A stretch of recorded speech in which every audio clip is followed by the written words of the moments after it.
Hi guys, and welcome to another Southway 9043 video. This is, I think, either number 3 or number 4 layout update.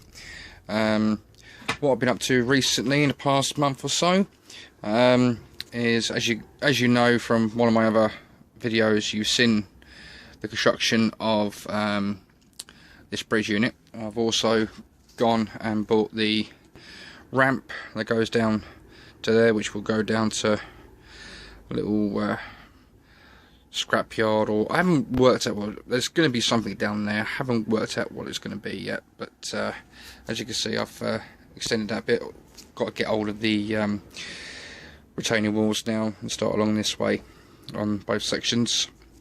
The only problem is, as you can see, with building the ballast up and the cable trunking, I came across a little problem. Is on this side, I've put the cable trunking in, but this side, as you can see, it's the cable trunking stops there, and I've actually run out at the moment, and I'm trying to get myself some more. I know I can get them, but my money's a bit short. Start my new job tomorrow, so hopefully with money coming in and funds coming in, should be able to start getting a bit more scenic stuff. But as you can see, it's going to be a bit tight getting one through there, so I'm going to literally have to put it right up against that wall, which is going to be a bit interesting. As you can see, the ballasting is started to take shape, and again, obviously without more cable trunking, I can't do the outside shoulders of the ballast, but at the moment I'm doing the inside the two tracks and actually in the actual track itself. Up this end, as you can see, I've fitted an AWS ramp, and I've got 3 there that I've just recently painted up, and I've found another 3 that I didn't realise I had sitting around in that box, so I've got to get them painted up and ready. What else have I been doing? Oops, sorry about that, almost fell down the loft hatch. As you can see, I've now extended the shed area by about a couple of feet, and as you can see, if I wander over here, if I move the warship, I've also got pits into there. Now, yes, I know there's a bit of a hole there, but I can cover that up with sleepers and a bit of ballast. But hoping that this area here will have plastic going up to the railheads, and obviously that will be painted and weathered, and that will be the shed. Obviously the old shed, as you can see, is back up there with all the lights in, and I will be eventually, dare I say it, trying to make my own shed for this area. With obviously extending this little area, I can now extend this siding here, and it will come down to roughly about here, so it gives me an extra few inches, so it gives me more chance to hold a longer train in there, or a couple of units, or you know, a train and a couple of locos at the end. And if we carry on this way, as you can see, been doing some more work. I've done a load of ballasting around this area, and I've also put in a gravelled walkway. These are just basically matchsticks being glued down. This, once it's dried off, I've literally just, as you can see, just glued that with PVA, watered down PVA glue, 50/50 with, you know, the usual dash of wash up liquid. Spray it first, then put the glue on. Once all that is dried off, obviously I'll be picking these off. Hopefully it doesn't pull off too much of the ballast.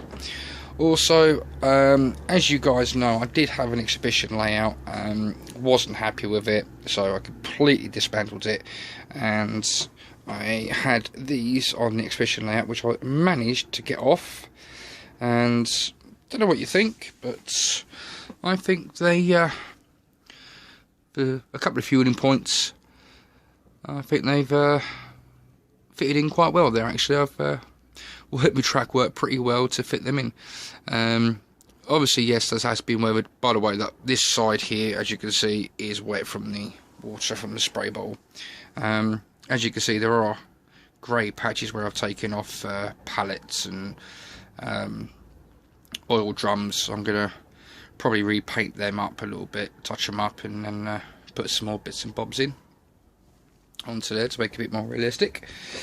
Carrying on this way, nothing's changed in this area, apart from, as you can see, the line has now been totally extended, and as you can see, I've now got a 2 road shed over there with area to hold 2 locos on each road, and I've also got my electrical substation. If I zoom in a bit, as you can see, I've got my electrical substation in over there. Don't know if it's going to stay there or not, but at the moment it's there and it's, you know, providing a purpose. What else have I been doing? Oh yeah, went to an exhibition recently and picked up these 4 die-cast, Oxford die-cast cars. Got a limited edition Coca-Cola van there, an RAC van, Mini Cooper. Had to buy one of them because my 13-year-old daughter was nagging me to get a Mini Cooper, so I thought, okay, fine, I'll get a Mini Cooper for the railway. She didn't like it, she thought I bought it for her. And also got this tractor unit. I didn't buy it, I actually got it. I actually started collecting the Model Railway Village, but I finished my subscriptions because I wasn't really happy with the amount of money I was paying for what I was getting. But obviously, because I subscribed, got that free, so that could come in handy somewhere. Apart from that, there's not much else been done. Oh, apart from now got me controller actually fixed to the side of the baseboard, which makes life a bit easier. Takes it off the baseboard. And I've also recently found, I believe it's a pen for like an iPhone or a, you know, touchscreen phone, and it's obviously got a rubber mount on the bottom, but I find it's very useful if you've got big fingers like I have, for pressing the little buttons on the screen of the ECOS ESU. And I've also recently, even though I got a rubbish bag hanging from it, I've put me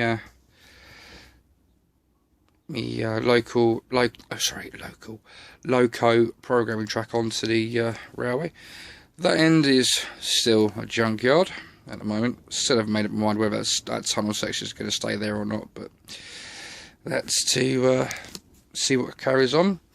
What's next for the railway? Well, obviously I've started ballasting and putting a footway in. Obviously I can start doing a bit of greenery on this side. Obviously, you know, I've got my lights in, they are still working, they're coming up quite well. Obviously, you know, recently I bought the Hornby 2 and apart from that, there's not much happening on the layout. Oh, and the other thing I've also purchased recently, now a lot of people are probably going to scream and shout, but I purchased this on eBay. Cost me about 20 quid for the unit. Comes already with batteries. It's basically a homemade static grass applicator. I haven't used it yet because I found, I wouldn't say find, but along with the actual machine, you actually got a load of grass fibres, and to me